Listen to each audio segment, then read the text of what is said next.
Hey guys, and welcome back to this channel. In this video, I'll be showing you guys how you can send gifts to your friends on Discord. So to do that, you're going to open up your Discord page here.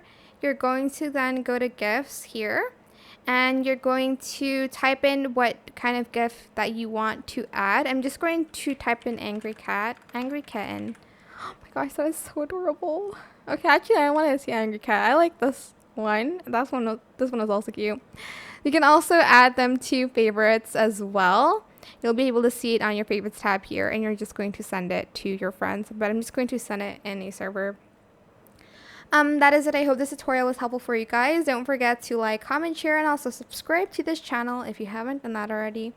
If you have any more questions about this video, leave it in the comment section down below. I will try my best to answer them all for you guys. And if you found this video helpful, please click the thanks button as well. That is it. Thank you so much for watching. Bye!